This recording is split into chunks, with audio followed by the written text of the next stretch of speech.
आगे दिखाया जाता है। कैंग के लेटर में लिखा है, कल 6 बजे डिसरप्शन फॉरेस्ट में जो डंजन है वहां आना अगर तुम बचाना चाहते हो अपने गिल्ड को। इस लेटर को अपने हाथ में नोचते हुए दबाकर बड़ा पप्पू कहता है, कमीने, तो वह अब आमने सामने की लड़ाई चाहता है। बड़ा पप्पू अपने गिल्ड के मेंबर्स के साथ उस डंजन के सामने खड़ा हुआ है और कहता है, ठीक है, चलो उस कमीने का चेहरा देखते हैं और उसके मांस को उसकी हड्डियों से अलग कर। लोगों के बीच कानाफूसी चल रही है। लोग धीरे धीरे बोल रहे हैं, शिट, मैं यहाँ आना नहीं चाहता था, बट क्या करे, अगर हम नहीं आते तो पता नहीं ये हमारे साथ क्या करता। अभी सिचुएशन को देख लेते हैं, फिर डिसाइड करेंगे कि क्या करना है। उनकी इस कानाफूसी को सुनकर बड़ा पप्पू अपने दांत को भींचते हुए, मुट्ठी को कसते हुए कहता है, इन यूजलेस लोगों का मुझे कुछ ना कुछ तो करना होगा। अगर मैं उस बंदे को अच्छे से अपने साथ मिला पाता। यहाँ वह सोच रहा है। यहाँ पर वह किसी एक अनजान बंदे के बारे में सोचता है जो उसे कॉल करता है। लगता है तुम बहुत सारे ट्रबल्स में हो आजकल। ये अनजान व्यक्ति के बारे में हमें बताया नहीं जाता। बट उसकी आवाज सुन के बड़ा पप्पू काफी ज्यादा खुश है और वह मन में सोचता है, और ये बंदा है यू सॉन्ग। बड़ा पप्पू खुश है कि आखिर ये बंदा मुझे खुद पहले से ही कॉल कर रहा है, और अगर ये वही बंदा है तो डेफिनेटली। बड़ा पप्पू कहता है, तुमने मुझे कांटेक्ट किया बिल्कुल सही समय पर। अगर तुम मेरी मदद करोगे तो मैं जरूर तुम्हें रिपे करूंगा, और मैं अपने पिता को तुम्हारी मदद करने के लिए भी कहूंगा। तभी टेलीफोन पे वो बंदा बोलता है, क्या तुम किसकी मदद करोगे? लगता है तुम अपनी सिचुएशन समझ नहीं पा रहे हो। और वो बंदा कहता है, मैंने अपना मूड बदल दिया है, मैं अपना हाथ इस मैटर से हटा रहा हूँ। और ये कहकर वह कॉल काट देता है। बड़ा पप्पू चिल्लाते हुए बोलता है, वेट। अचानक से क्यों? फोन में वो बंदा बोलता है, शायद तुम्हें अपने महान पिता पर इसके लिए निर्भर होना चाहिए। और फोन कट गया। उस बात को याद करके अपने दांत को भींचते हुए बड़ा पप्पू कहता है, वह लड़का नहीं, वो कुत्ते का बच्चा। उस लेटर को अपने हाथ में पकड़ के हाथ से जला रहा है। वह कहता है, ये बंदा यॉन सॉन्ग से भी क्रेजी है। यॉन सॉन्ग वही है, साइको नंबर 2। वह अपने मन में कहता है, देखते हैं आखिर तुम कब तक ऐसा एक्ट कर पाते हो। किसी अनजान जगह पे वही टेलीफोन वाला बंदा बैठा हुआ है। वह कहता है, अच्छा। उसके सामने कोई पर्सन बैठा है। वह बंदा कहता है, तो बेट गिल्ड ने अपने सभी मेंबर्स को समन कर लिया है। लगता है बड़ा पप्पू काफी दूर निकल चुका है। दूसरा बंदा कहता है, फिर भी सतह पर तो हमारे बीच एक अलायंस जरूर है। क्या आप उसकी मदद करने का कोई कोशिश नहीं करेंगे? वह हैंडसम सा बंदा कहता है, कॉफी कप को हाथ में रखे हुए, और यहाँ हमें उसका नाम पता चलता है, यह है मिस्टर चोई मिंजो। चोई मिंजो कहता है, ऑफ कोर्स नॉट, उस जैसे कचड़े की मदद करने का कोई पॉइंट नहीं है। दूसरा बंदा बोलता है, अगर वह मर गया तो चेयरमैन जंग क्या शांत रहेंगे? चोई तीखी निगाहों से उसकी तरफ घूरता है और इनविजिबल रे उसके गले को दबा देती है दूसरे बंदे की। वो चिल्लाता है, आ, आ,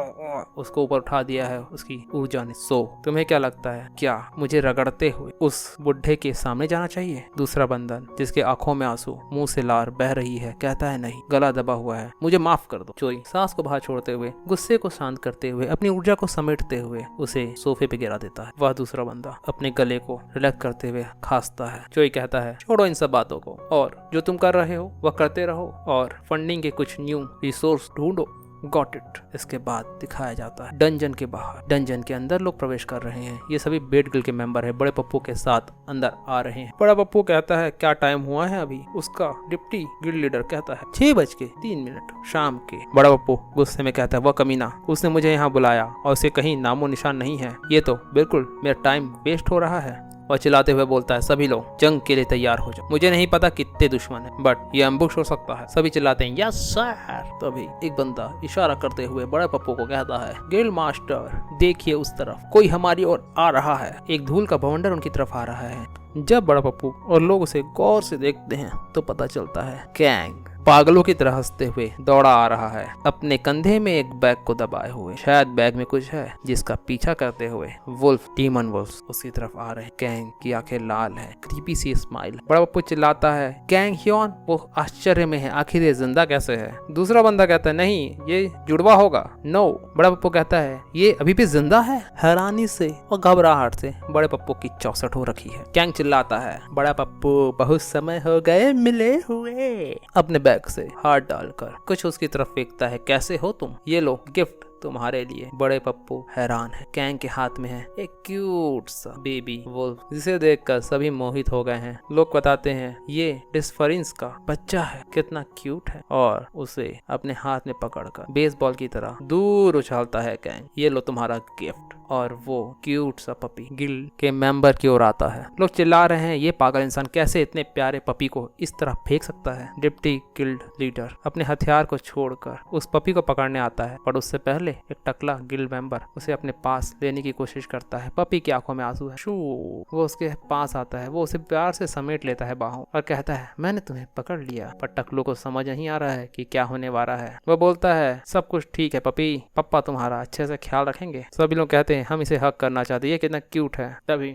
लोग चिल्लाते हैं, तुम ऐसा कैसे कर सकते हो। तभी बड़ा पप्पू चिल्लाता है, चुप हो जाओ तुम सभी। बड़ा पप्पू अपने दांत को भींचते हुए कहता है, ये पागल इंसान, इसने किडनैप किया है डिस्फरियंस के पपीज को, और उसके बैग में बहुत सारे पपीज हैं, जिसकी वजह से वो डिस्फरियंस वुल्फ पागल हो गए हैं और गिल्ड मेंबर्स की तरफ आ रहे हैं। ये कहते हुए पागलों की तरह एक बार फिर कैंग पूरे बैग को हवा में उछालता है और कहता है, ये लो एक्सेप्ट करो गिफ्ट्स को, जिससे बहुत सारे पपीज बाहर गिरते हैं। बेड गिल्ड के मेंबर्स उनको पकड़ने जाते हैं, उन प्यारी आंखों में समा जाते हैं। बट तभी कैंग एक छाल मारता है और स्लैश से बड़े पप्पू के ऊपर तलवार चलाता है। पीछे उसके वुल्फ भी उनकी तरफ कूदते हैं अपने बच्चे को बचाने के लिए। तभी कुछ लोग शील्ड बड़ा पप्पू आग की लेयर से उनके पर हमला करता है, बट कैंग आगे भागता है और कहता है, गुड लक। बड़ा पप्पू अपनी आग से उन सबको मारते जा रहा है, आगे बढ़ते जा रहा है। वह समझ चुका है कैंग का प्लान। बड़ा पप्पू कहता है, डिस्फरिन से लड़ना वैसे भी बहुत मुश्किल है, क्योंकि वह इनविजिबल हो सकते हैं और हमें इस पागल कैंग से भी लड़ना पड़ रहा है। वह गुस्से में लाल हो चुका है, लाल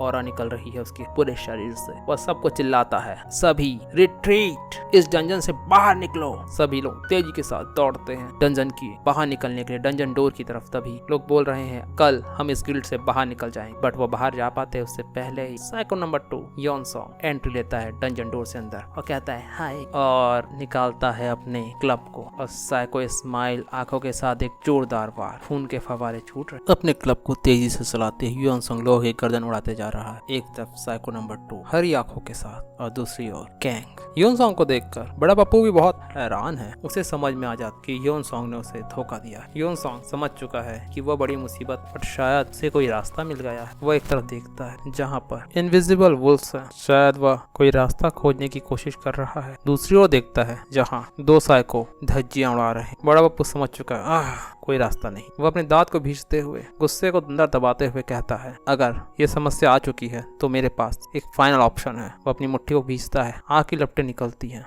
उसके मेंबर्स के दांत टूट रहे हैं, खून और केचप गिर रहा है। दोनों साइको टीम मेंबर की धज्जियां उड़ा रही। कैंग कहता है, ये खत्म ही नहीं हो रहा, तुम लोग कॉकरोच की तरह हो। अब मुझे गुस्सा आना चालू हो रहा है। अपने पूरी बॉडी को आग में घेरते हुए बड़ा पप्पू चिल्लाते हुए कैंग की ओर दौड़ता है, कैंग योन। कैंग पीछे पलटता है। बड़ा पप्पू समझ चुका है कि वह अब कहीं नहीं भाग सकता और चिल्लाता है, अब सब कुछ खत्म हो जाएगा। अपनी पूरी बॉडी को आग में लपेटे हुए वह कैंग की ओर दौड़ता है। बड़ा पप्पू कहता है, अगर मैं जाऊंगा तो तुम्हें भी अपने साथ लेते हुए जाऊंगा। और हमें दिखाया हो जाता है सेल्फ इमोलेशन, आत्मदाह। अपने आप को चलाते हुए कैंग की ओर कूदता है बड़ा पप्पू। कैंग अपने हाथ को सामने लाके बचने की कोशिश करता है, बट एक तेज धमाका होता है। आग की लपटें चारों तरफ है, लोगों के सिर्फ शैडो दिखाई दे और बड़ा पप्पू का शरीर भी कई जगह से जल चुका है। बड़ा पप्पू सोचता है, यह जो स्किल है इससे मेरी जिंदगी भी खतरे में आ जाती है, क्योंकि इसमें बहुत ज्यादा फायर पावर यूज होता है। बट अगर मेरी ये कंडीशन है तो कैंग योन की भी सेम कंडीशन, पर उसकी आंखें हैरानी से चौड़ी होती जाती है। एक हाथ आग को चिरता हुआ आ गया। कैंग उसकी मुंडी को अपने हाथ से पकड़ता है, जलते हुए शरीर के साथ जलती हुई सफेद आंखें। अब बड़ा पप्पू कहीं भाग नहीं था, उसे समझ में नहीं आ रहा कि हो क्या रहा। और जलता हुआ कैंग बोलता है, बस तुम इतना ही कर सकते हो, ये तो सिर्फ गर्म है कुत्ते के बच्चे। और एक लात बड़े पप्पू के पेट में मारता है, उसके मुंह से खून निकल चुका है। बड़ा पप्पू दूर गिरता है, वुल्फ से टकराता है, अपने पेट को दर्द से पकड़ता है, कह रहा है। कैंग कहता है, बस वहीं रहो और देखो, क्योंकि मैं तुमसे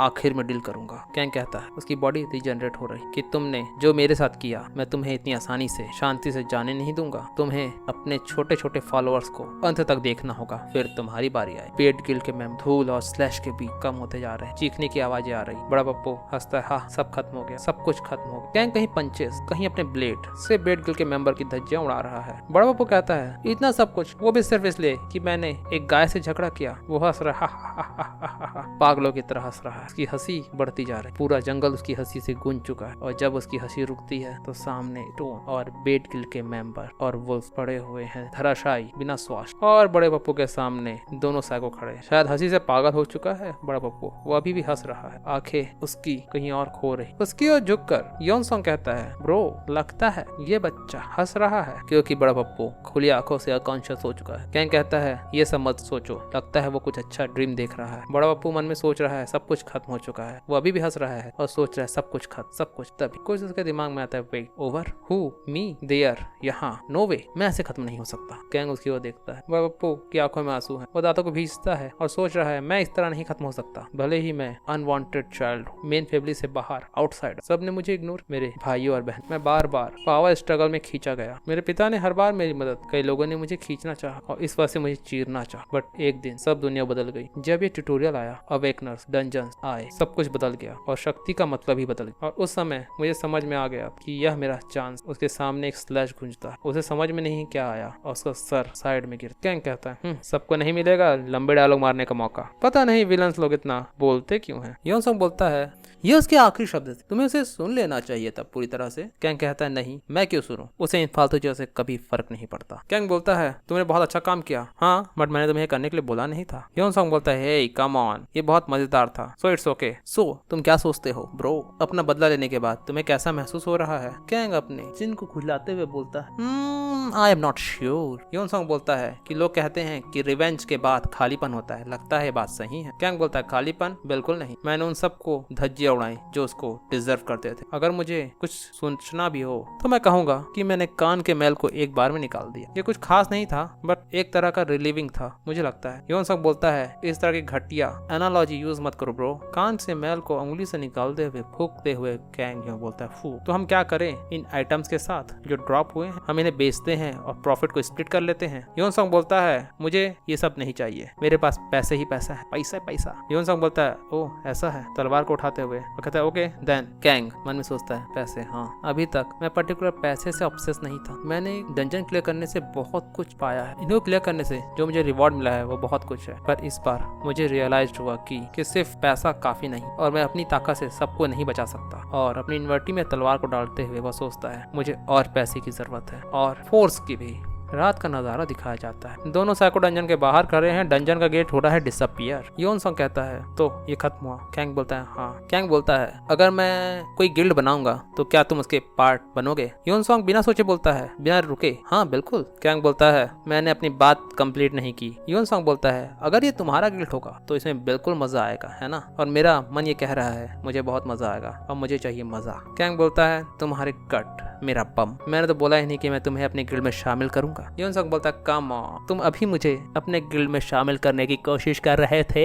कैंग बोलता है, निकलो यहाँ से पहली फुर्सत। और हमें बताया जाता है कि उस समय किसी ने सोचा नहीं था कि एक स्मॉल गिल्ड जो बना 2 लोगों से, वो भी एक जोक के दौरान, वो बहुत और मोस्ट फेमस गिल्ड बनेगा, but of course bad way में, क्योंकि इसमें है कैंग। तो कैंग की गिल्ड की जर्नी आगे क्या होती है, मिलते हैं सोलर डे सेलेक्शन के next episode at hero shorts. Like, share, subscribe और वीडियो को पूरा देखें। कीप सपोर्टिंग अस।